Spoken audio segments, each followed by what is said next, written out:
Hello everyone, let's jump into this. This is my folding knife design. It's a pretty large knife. Um, and so it's about a 12-inch blade when I'm done. But here's the design. It's going to be a multi-bar. So I have ball bearing Damascus in the center and then straight regular layered Damascus sandwiched on either side. So here's a section of ball bearing Damascus I made in a previous video. It's got several different sizes, 5/8, half inch, 3/4, eighth of an inch. It's got a bunch of different size ball bearings in it that has been forged out, and it's going to get sandwiched in between these uh, uh, two bars of this regular Damascus. So no air can get into that. So I ground those to a mirror finish where they mate, a good surface fit up. And then I do a autogenous TIG welding, a TIG fusion weld, no filler rod. The filler rod will contaminate this billet. So I fusion weld it all the way around it so no air can get in. And then I weld a handle on this. Now I get my furnace up to about 2300, 2350. This is my first heat on this, pressing these bars together. So this is just the first heat. And I have to be pretty efficient with these first few heats. I can't squish this too much because this is going to be a fairly good sized knife. It's going to be fairly wide, so I can't fuse it too or reduce it too much. So you can hear, look at that halo coming off of the steel. I'm at forge welding temps here. It's going really well. I'm not, I can see, and when I'm at the press, I can feel it fusing together. After the first press, it felt solid. So now I'm going to turn and kind of reduce this. It's pretty thick. I'm going to start, I kept this at forge welding temps on all these heats. You can see that halo coming off that. So now I'm going to start thinning this out on my drawing dies. This is going to elongate. It's going to elongate this bar. So I'm just going to keep drawing this out. And there's always waste on the ends. There's always waste. And so you just kind of plan around it. Sometimes you don't have enough material. It can be a little nerve-wracking. You're making sure you have a minimum amount. But whenever I do these multi-bars, there's always, the ends don't fuse perfectly, and so I just plan around them. I mean, you can see I have a little separation on the end there, but that's fine. I'm going to cut that tip off and discard that. So here I am. I'm just going to keep working this down and thinning it and thinning it and thinning it. Now I have the right width. And so let's keep going here. Got this thinned out pretty good. And I probably don't need to be at this hot a temp once it's initially forged, but I was a little concerned that I wanted to make sure I had this fused. So, and here I am. I'm all the way down now at about a 1/4 inch of thickness, a little, I think 5/16. And so I just kept drawing that down and drawing that down. Now I cut the edge off of that tip, and here I am doing some hand work on my little DIY anvil here, straightening this out and getting some of these radiuses done just right. I don't want to do much stock removal. I want that pattern to kind of flow. So I did almost all of this with forging. So I got this work down, the approximate shape I wanted, and I'll reduce the thickness through grinding. But here's the finished blade after forging. It came out, no cold shuts or delams. It came out perfect, really flat. So I'm really happy with this. It's going perfect. Now here's the handle. This is going to be a frame lock knife. Part of the frame will actually click in against the blade. So there's two sides of these. I need to cut out two of these. So this is my CNC plasma table that I built. And I might do a video on how I built this. I constructed the entire table myself and kind of designed it. I mean, it's loosely based on some commercial designs, but it's got a torch touch-off feature you can see here. Every time it starts a pierce, it goes down and touches it, activates a switch. And so it has a little built-in height sensing feature. But so I'm using a recycled saw blade here. And this saw blade is from a concrete saw, actually from a hydraulic wall saw. But this I've had the steel tested. It's around a 4140 chromoly steel. So I've actually sent a chunk of this to someone who ran it through some of a spectral gas analyzer of some kind, and it's around 4140. It's a chromium chromoly steel. But here's the finished one of them. There's two of these, and here I am mocking it up so I can lay out this pivot hole. Now I plasmaed in the handles the hole, but I got to make sure the geometry is right on this. There's going to be an index pin that locks the blade in both positions. So I got to make sure this is lined up just right. If I'm off a little bit on this, it's going to kind of ruin the functionality of it. So here I just drilled, this is a 3/4 inch diameter end mill. I'm going very slow, taking my time. And now this hasn't been heat treated yet, but these bearings are a very hard material, even in a softened state. So here I am. I just used a hacksaw, nothing fancy, to cut this for the frame lock. And the hacksaw had a nice thin kerf. So here, this is all you need, guys. I just bent this just a little bit. And now I have this tested and mocked up with a 3/4 inch bolt. And you can see here I got this, the fit up on this is just perfect. And a little notch there. It locks right in. The tension is just perfect. Anyway, it's starting to really come together now. This is a rather large knife, actually. The blade is around 12 inches long. So now the handles, I TIG welded a little spacer on the spine of this, and then I TIG welded another one on the back, a rounded piece on the end of the handle, just to give it some strength. And you can see that here. There's the one on the back on the spine there, and then on the end I TIG welded that and rounded that and bent that around and TIG welded that up. So this locks up. There's a zero play in this. Zero play. It locks up perfectly. So I actually did heat treat the frame lock, the part that rides up against the blade that locks up against it, because that part will see some wear. So I did heat treat that because the blade will be heat treated, but this is like a perfect fit. Now I got 2 bronze washers that act as spacers. Now the pins, guys, onto these pins. I did not have the right diameter Damascus. I'm going to make these pins out of Damascus. And so I cut a chunk of Damascus off that I already had, and I'm going to squish it and vertically, and you can see how wide it's getting now. I need something about 1.75 inches in diameter. So I took that piece and I pressed it vertically until it got as wide as I needed. And now this was right around 1.75 inches. And then I'm going to have to round it slightly. This is going to get machined in my lathe. So I wanted to make sure this was kind of pre-rounded and I didn't have a lot of high spots. So I'm going to throw this in my lathe. Now, here's the finished after all the rounding. And I did a little bit of hand hammering too. I got it close. It's a little oversized, which is perfect. I'm going to machine this back. And these are going to be like a mosaic pin for the frame lock. Now I machined the end, I faced the end here, and I started turning down the diameter of this to 3/4 inch in diameter. And it's gonna fit inside the blade.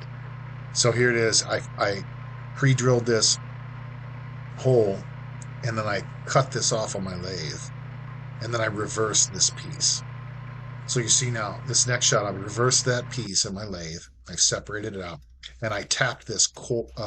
I tapped this a 1/2 inch by 20 threads per inch, and so I tapped it all the way through. And so here's that finished part. It's threaded all the way through, and it's got a 3/4 inch diameter shaft on that. So the next one I'm making, the next one is going to have external threads. And I'm going to single point these threads on my lathe here. So this is the last pass on my threading insert here. And I think I did this in 5-6 passes. So you can see after 6 passes, this is a 1/2 inch by 20 threads per inch. I cut these threads very precise. There's like no play. Normally when you thread something on, there's a little bit of play. This threads on perfectly. And then I cheated on the diameter a little bit So it actually tightens. Once you get towards the end of it, it actually self kind of tightens. The diameter of the threads are a little larger at the base of that. So here's these two pieces that are finished, all machined out of Damascus, and they're going to get blue. They're going to get niter blued. Niter bluing is a process of finishing. I'll show you guys here. There's a set screw I have to machine that's going to lock those together. And I made that out of Damascus too. It's real quick here. I just made a little set screw. It'll have a cut in it to be installed with a screwdriver. Now, I use an end mill here, very small diameter end mill, and I cut the stop pin for the blade, that index pin, and I drilled that. That's going to have a pin pressed into it.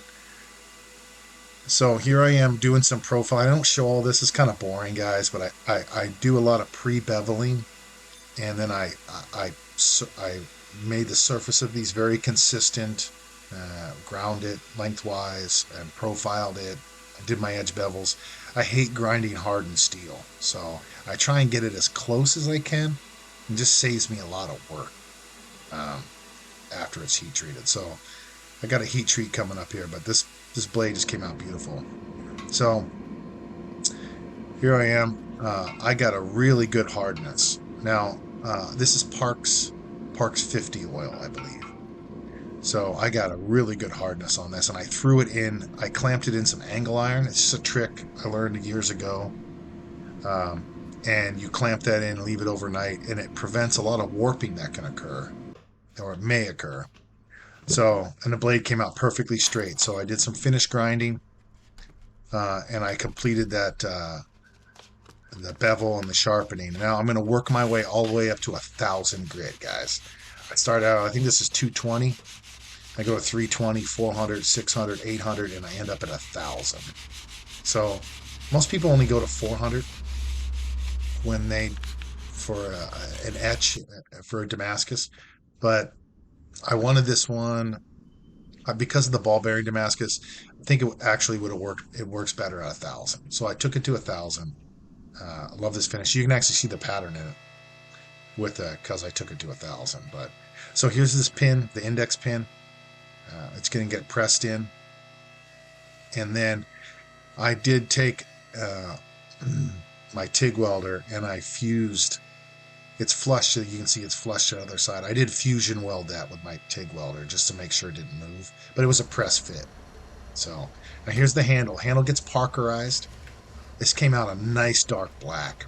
I bead blasted or sandblasted the handle before I did the parkerizing, and it seems to, I seem to have good results. It seems to make it come out darker. So the handle came out very dark. Now here's the etch. I'm dipping it in. Now this ferric chloride is a little lighter of a dilution. Normally I etch 3-to-1. That's 3 parts water, 1 part ferric chloride.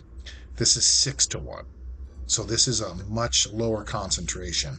It takes longer to etch, but I didn't want it to eat the depth. I'm just looking for the contrast.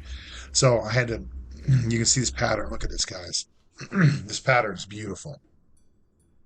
So it took a while. The lower concentration has to sit in longer, but it doesn't bite into the steel as much, so you don't get any type of height variation. Normally you use strong ferric chloride, it can actually create highs and lows. I didn't want that. I just wanted the pattern. So I had to take it out, clean it with Scotch-Brite, neutralize it, rinse it, put it back in. I had to do that 3 times. It was 3 etching cycles with cleaning in between each one. But I got a really dark etch with no height variation. Look at this, guys. This thing came out razor sharp. No joke. Razor sharp. Yeah, this blade came out just razor sharp. Now here, this is niter bluing, guys. This is my own formulation of bluing salts. Now I'm doing some test pieces here just to check before I dunk the pins in. But I'm shooting for 610 degrees. So niter bluing, so it's basically, they're a type of salt you heat to 600 degrees, and it's potassium nitrate and sodium nitrate. Now here's after the bluing, the niter bluing, the Damascus. Now, steel that contains chromium changes color at steel that doesn't. So these pins are made from a Damascus that has one of them has chromium in it, and one of them doesn't. So I used a chromium steel with some alternating with 15 and 20, and then once you get it in the niter bluing salts, there's a color differential that will occur. The oxide layer, the film builds up thicker on some of the others, on the one steel than the other. So the incidence of refraction or the film interference, whatever you want to call it refracts light differently. So I don't want to go too much into detail on the science behind it, but these are immersed in 600-degree salt, itch around there. And the one steel turns blue, the other steel turns magenta or red. And you can get a pinkish color. There's a whole range of colors you can get, but it's called niter bluing. So this is the finished knife, guys. Check it out. I say this every time. I think this is my favorite one. And you know what? I mean it every time. I mean it. Look at the pattern, the ball bearing Damascus in the center of this section. It's phenomenal. You can see the it elongated the bearings a little bit, so you can see the smaller bearings on either side. It's sandwiched with just kind of a little bit of wavy Damascus, right? The straight Damascus. The pins came out just perfect. The machining on it, there's zero play, guys. It's perfect fit. This lock, it's like zero play, zero play. It I got this fit up and the machining on this literally perfect. It locks in there. The tension of the frame lock kind of holds it in place, even if it's upside down. But if you really fling it, you can get it to come out and open just right. I got the tension just right on this. The bronze spacers work perfectly. And I just love this. I love this niter blue, this mosaic Damascus that's colored. Look at this, guys. Blue and magenta, blue and red. It's just a perfect color. That set screw came out kind of pinkish, to be honest with you.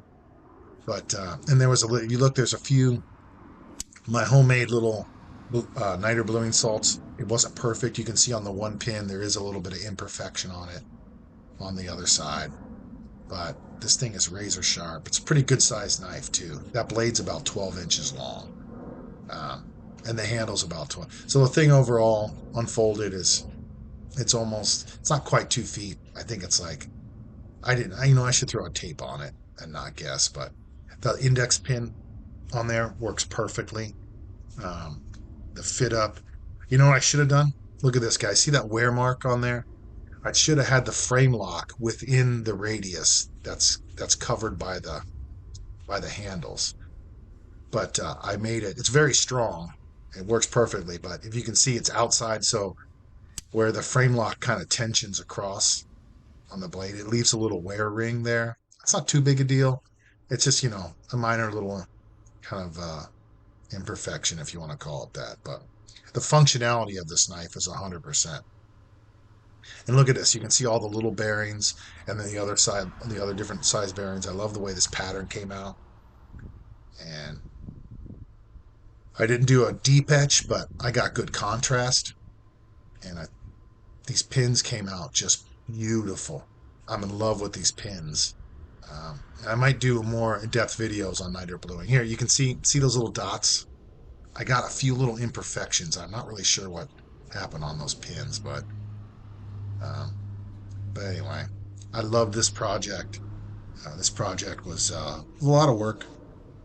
Came out perfect, though, in my opinion. Just a few small little imperfections, but I'm my own worst critic. But you can't get better unless you do some healthy introspection, right? So, tell me what you guys think. What do you think? Is the proportions? Is it too big of a knife? Is the color kind of gaudy? Is it too intricate, fancy? I don't know. I like to have a balance to these things, right? But I'm just in love with that niter blue finish on those pins. And it will remove heat treat, though. It is hot enough. But all right, guys, stay safe out there. Thanks for watching. Tell me what you think. All right, I'll see you guys in the next one.